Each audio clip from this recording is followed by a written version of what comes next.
دریائے جہلم میں اضافی پانی چھوڑنے کے حوالے سے بھارتی پروپیگنڈا بے نقاب۔ دریائے جہلم میں اضافی پانی چھوڑنے کے حوالے سے بھارتی پروپیگنڈا بے نقاب ہو گیا۔ بھارت سندھ توسیع معاہدے کی یک طرفہ معطلی کے اعلان کو سچ ثابت کرنے کی کوشش کرے گا۔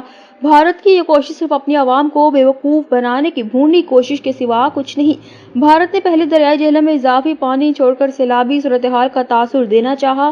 بھارت کی اس کوشش کے نتیجے میں مظفر آباد کے علاقے ڈومیل سے 22,000 کیوسک کا ریلا گزرا۔ سندھ توسیع معاہدے کی یک طرفہ معطلی کے بعد مغربی دریاؤں کی نگرانی وزارت آبی وسائل اور وابڈا کر رہی ہے۔ بھارت کے پاس دریا کا بہاؤ روکنے یا اس میں تبدیلی کرنے کی صلاحیت نہیں۔ بھارت کی جانب سے پاکستان کی پانی کی ضروریات کو خطرہ لاحق نہیں ہے۔ بھارت کے پاس اس وقت مغربی دریاؤں پر محض 0.624 ملین ایکڑ فٹ پانی ذخیرہ کرنے کی مجموعی گنجائش ہے۔ اس کے مقابلے میں صرف پاکستان کے منگلا ریزروائر میں 7.35 ملین ایکڑ گنجائش ہے۔ لہٰذا پاکستان کے پانی کی فراہمی کے حوالے سے کوئی خاص یا مستقل رکاوٹ متوقع نہیں۔